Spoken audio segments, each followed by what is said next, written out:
Have you ever just said that cloud looks cool or pretty, but had no idea if it was a cumulus, a cirrus, or a nimbus stratus? Or told someone you're happy when really you're ecstatic, or maybe just less miserable? By the end of the episode, you'll realise that vocab or vocabulary isn't about sounding smart for the sake of it. It's about thinking clearly, expressing yourself powerfully, and navigating any situation with confidence. If language is the operating system of the mind, then vocabulary is the RAM upgrade you never knew you needed. Words create precision, and precision creates power. Let's start with something simple. Cloud example. Imagine you trying to explain that type of cloud, if it's a cumulus, a cirrus, or nimbus stratus, without those specific words that directly tell the other person, if they are aware of those words, exactly what you're referring to. Otherwise, you have to try and explain, oh, it's curvy, it's fluffy, it looks like whipped cream, it's in this particular shape. Language describes, it creates a perception.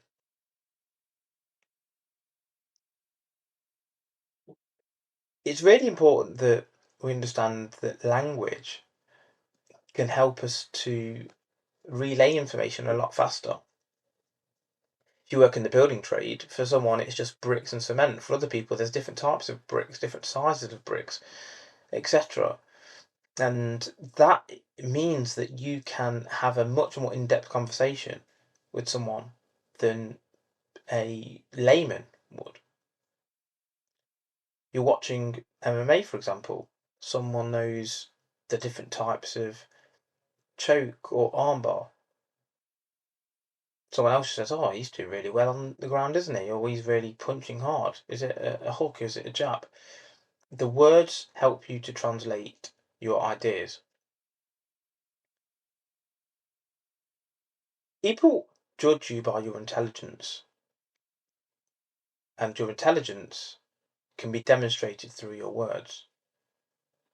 You might actually be pretty smart, but if your vocabulary is basic, maybe you can't explain exactly what you're thinking. Authors are very good at this. They can describe what's going through their head so well, in fact, that you can read their book and be in the same place as they can. Think about your favourite book, a novel, of course. What type of way or what type of words are used to describe a specific situation? Maybe it's the turrets on the castle. Maybe it's the motion of the main character. Maybe it's the sound. Maybe it's the feeling of the atmosphere. Without those words, without that language, without that vocabulary, it would be impossible for you to feel or understand those specifics of the story that make it so important and so good. It's not just about that though. There's other things.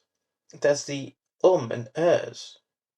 In a book, you don't see the ums and the ers, unless, of course, the character is a nervous one, and you're writing about ums and ers to show that they aren't necessarily that well spoken.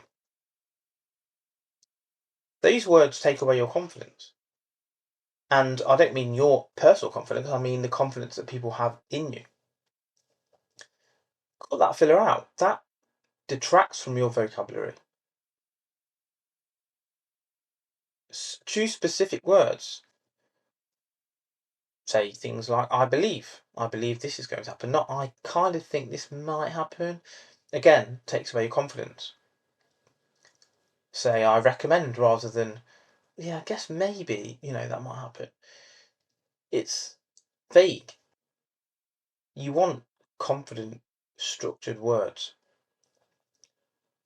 not filler words, and you want words that you can use to describe specific situations. You wouldn't want to say, oh, that's sort of darkish, reddish, blacky, purpley, whatever. You would say that's scarlet, that's royal blue, that's cyan.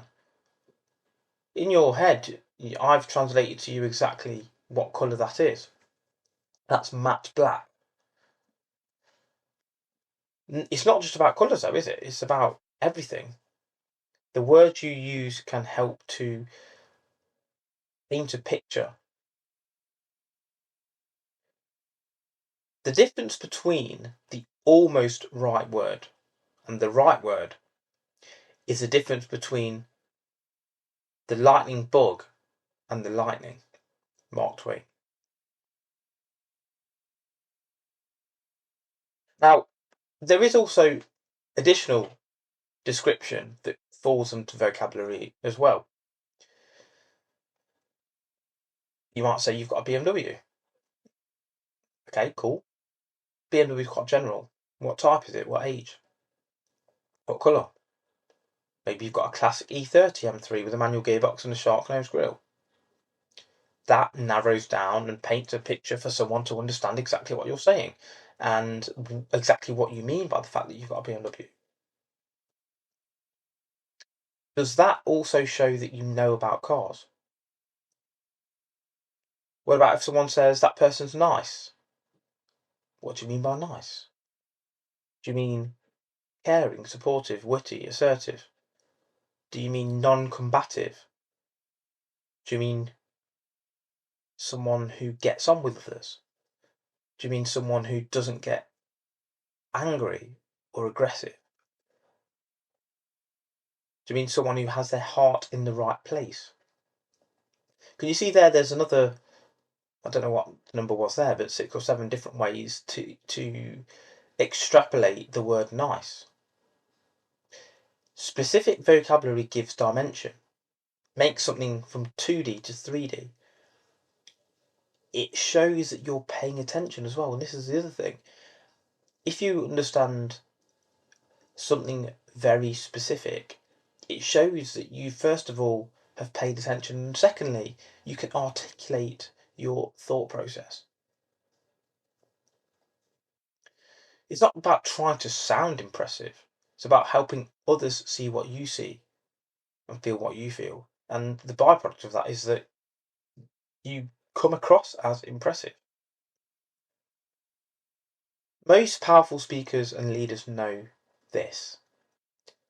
They know the words to use and when to use it and with whom. If you're speaking with a 5-year-old, you don't talk about the innate artificial intelligence issues that could arise within the next decade. There's too many words that are not on the right wavelength as a 5-year-old, unless of course they're super intelligent.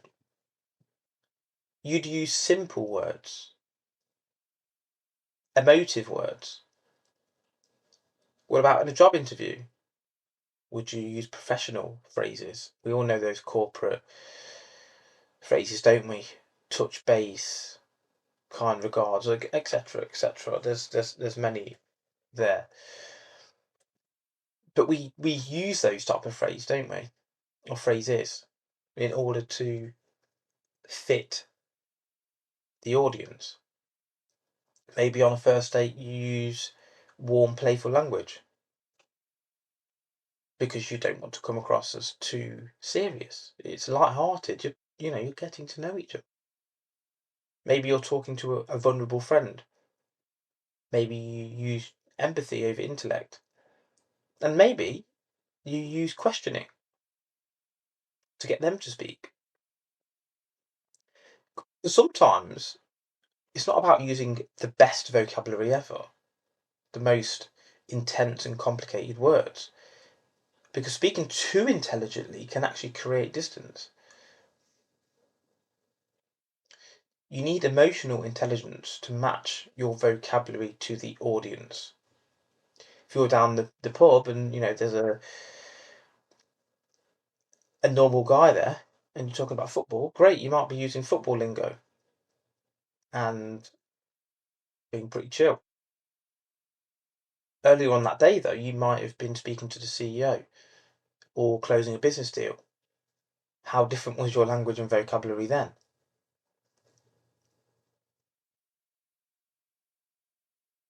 We need the gift of fluency, the ability to switch gears, adjust your tone when needed, and still stay authentic. I know people who they speak, let's say, quote unquote, street or road, and that's fine because they also have another gear, professionalism. But then there's other people who, again, still speak in that way, but don't have a second gear. They don't have a third or a fourth or a fifth gear. And the problem is, although they may feel that they are quote unquote authentic, they will never get far. Vocabulary and language helps you to get on with people. If you use the same words and terminology as people, it also creates a bond.